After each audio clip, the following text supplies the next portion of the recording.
Does your toddler or young child run away whenever you try to read books? Do they squirm out of your lap and go do something else? Are they so active that it's hard for them to sit still while reading a book?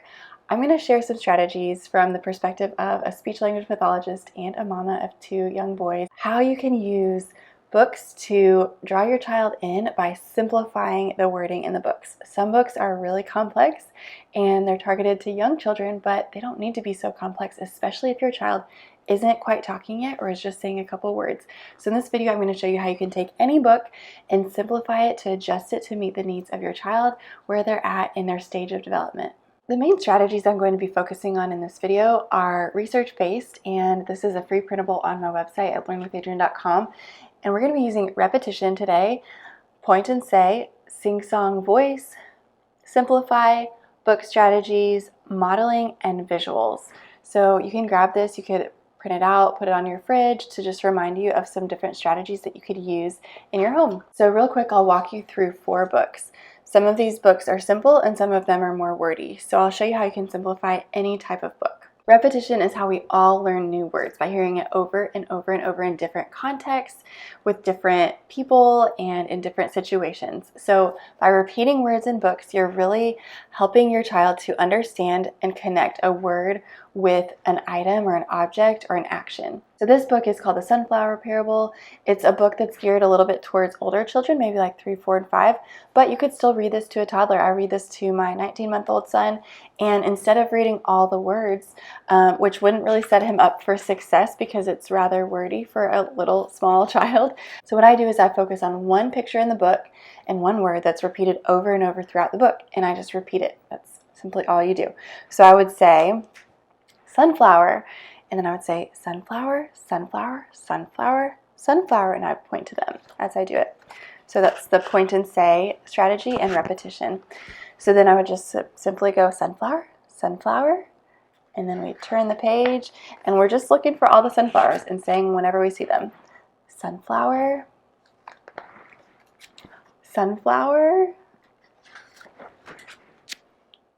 sunflower. And then there's some flowers that aren't sunflowers, so you could say flower, flower, flower, flower, flower, flower. Oh, sunflower, sunflower, sunflower. And if your child is already able to say flower or sunflower, you can just bump it up another step. So if your child is saying one word, you want to say 2 words. So you could say big sunflower. If your child isn't saying any words yet, you just want to stick with one word. So you get the picture. Just repeat as many times as you see it, and then that book is all done. As they grow and learn more words, and as their attention span increases, you can increase the complexity of the words that you choose. You can say big sunflower, little sunflower, yellow sunflower. But this is something that is easier for a young child to sit through than if you were to try to read every single word on the page.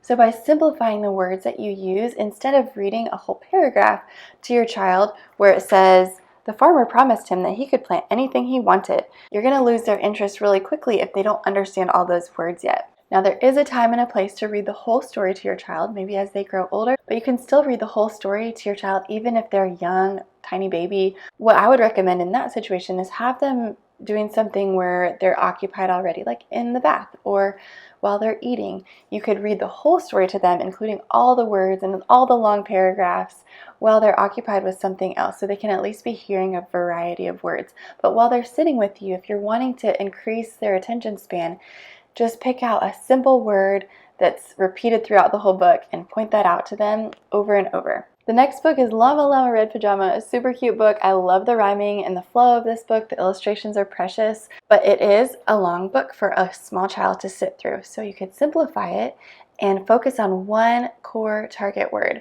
The word that you'd be modeling would be llama in this case. So llama, llama, llama, llama, llama, and you do that throughout. So instead of saying llama, llama, red pajama reads a story with his mama, you could just simply try it out. Try pointing out all the llamas in the book. And then after they've gotten interested in seeing the llamas, then maybe you could read the actual poem throughout the story. But if they hear the word llama repeated 100 times, they're much more likely to repeat or try to repeat the word llama than they are if you read all of the complex words in this whole story. They might not really repeat the word llama because they didn't hear it quite as much. This book actually has built-in repetition. You see llama, llama, which is the very first strategy here. Repetition, which means saying things over and over. So I love this book anyway because it has that repetition built in for you. 2 more books. This book is a baby faces book. Love this book. It's very engaging for small children, especially because they love to focus on the eyes of people. And so in this book, they focus on emotions: happy, sad, puzzled, surprised. Okay, so for a small baby or toddler, I like focusing on emotions, but it's not as concrete as teaching them what a baby is. So in this book, you can repeat the word baby so many times, probably 30 times in this book, by just saying baby, baby, baby, baby, baby, baby, baby. And there's even babies on the back of the book and on the spine. So this kind of book has a ton of opportunities for repetition, which I love. This is a really popular book. Guess How Much I Love You. Really sweet illustrations, very peaceful and beautiful looking. I love this book. It is very wordy. To get through the first page, it's just little nut brown hare who is going to bed, held on tight to big nut brown hare's very long ears. That's hard to listen to and understand and sit through if you're 10 months old, if you're a year and a half. So instead, focus on one core target word that you can model. Which word do you think that would be in this book? Probably bunny. There are some pictures of the moon, and there's a lot of trees in this book. So you could focus on 2 or 3 words. You could just label any time that you see a bunny, tree, or moon. So bunny, bunny, bunny, bunny, bunny. Oh, tree, bunny, bunny. The word bunny is a great word to focus on because the B and the N in the word bunny are both early developing sounds. I'll show you on this chart of speech sound development. So by the age 2, 85% of children are able to repeat or say the B sound in the initial part of words, the N sound in the medial part of words. So bunny. So they're much more likely to be able to imitate that word than maybe something more complex like giraffe. Bunny, bunny, tree, tree. So just continue to verbalize the word bunny whenever you see it throughout this book. If your child is not yet speaking yet or saying words and imitating you, I would start with one word that you focus on, like bunny, and then one word like tree, and one word like moon. And then what you can do is when your child is starting to say one word, then I would bump it up to 2-word phrases. So you're just wanting to stay one step ahead of your child. So you're modeling something that they can reasonably achieve and say and imitate. So if your child is able to now say bunny or approximately say bunny like bubby or nunny or bubba, I would count that as an imitative word. They're able to imitate what you're saying. So then I would bump what you're doing up one little notch. So you want to focus on saying 2 words then.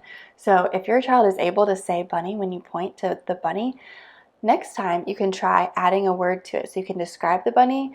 You can say big bunny, little bunny. And you can just use a describing word. You can use an action word. So here where they're stretching, you could say bunny stretching or bunny stretches. So you're adding 2 words together to bump up the meaning and also to bump up the complexity for them to maybe imitate or at least learn what those words mean. Big and little, stretching, tall, reaching. And then you could focus on some action words. In this page, the bunny is hopping. So you could say hop, hop, hop, hop, hop, hop, hop. If your child is at 1 word or less, if they're not saying anything, I would just say hop. For all of these pictures, if your child can say hop or approximately say it, then I would bump it up to 2 words. Bunny hops, bunny hops, bunny hops, bunny hops, bunny hops, bunny hops, bunny hops. If you try these things out and you're still feeling discouraged because you're like, my child will not sit still with me and read a book, they're just so active and all over the place, like a pinball around our house, please don't feel discouraged. Your child can still listen and understand you while they're playing. So even if they're not sitting with you in like the cozy ideal picture you have in your mind of like cozy, snuggly reading time with your child, please don't worry. You can still read to them even if they're not looking at the book.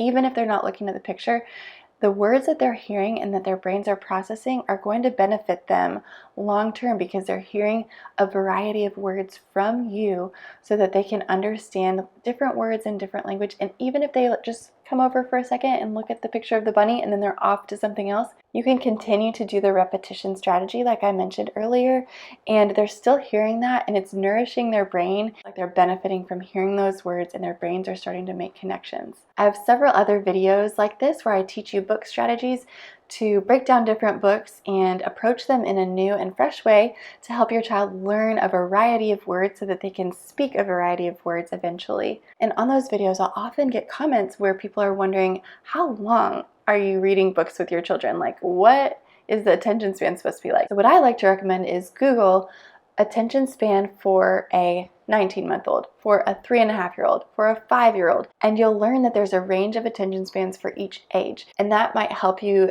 to understand a more realistic expectation for attention span for your child. Sometimes we expect them to sit and read through a whole book if it's a book marketed and targeted towards toddlers, but sometimes their attention span does not align with the books that you're getting at the library or that you've been given as gifts or that you have in your home already. So by modifying and tweaking, you can have more success with your child sitting there with you if you have a realistic expectation that they can only sit with you for likely 1 minute, 30 seconds, 4 minutes. You'll have to just Google for yourself and see what age your child is, and that's really helpful to adjust your expectations. Hey, I'm Adrienne. I'm a pediatric speech language pathologist, and my passion is to help children learn to talk, to go from not saying any words to starting to babble, to starting to imitate you saying words, and then talking in phrases, sentences, and then having conversations with you. That's just my favorite thing ever, to see that progression of language development and the explosions that can happen.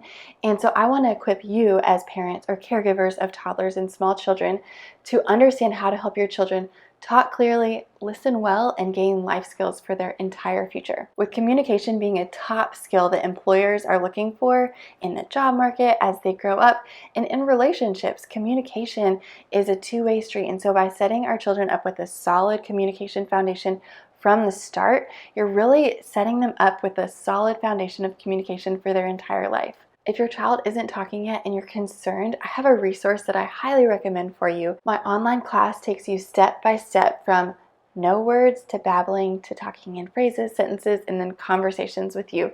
So that's all at learnwithadrienne.com. The online class has helped thousands of people around the world help their toddler learn how to talk. So if you like my teaching style in this video, I think you would really benefit from this class. So whether you're wanting to be proactive and you have a tiny baby and you want to know what kind of language development skills your child will be learning and how to best support them in that, or if your child, you feel like they're falling behind and they're frustrated and they're not talking yet and you're worried and concerned and you're trying to get in to see a speech therapist but there's a long waiting list, my class is here for you to guide you step by step through the babbling and imitating words to sentences to conversations, and that just beautiful conversation with your child is so connecting and bonding that I want that for every parent. Have you seen my website yet? It's called learnwithadrienne.com. I'll link it below. There you'll find resources like these free printables that you can download, like the average number of words that a child can say at each age, the strategies that I showed you earlier, the blueprint for boosting language skills,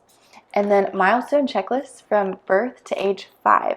So it has a checklist of what kids can understand, what they can express or say, and then what you can do at home with them, different ideas listed out. So this is all free on my website at learnwithadrienne.com. This video is part of a long playlist of videos that I've created for you to help your toddler learn how to talk. I highly recommend watching this next one first. I'll link it somewhere above here and in the description box.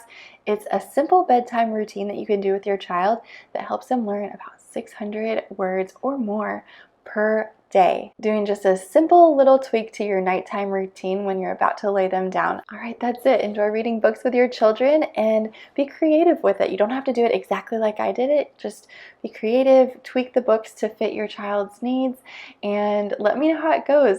Comment below with your child's very favorite book right now. My children love any books with vehicles right now, so construction vehicles, trucks, tractors, anything like that. Anything with wheels, they're obsessed with right now. So let me know your child's favorite book. I love getting new book recommendations from you. See you in the next video.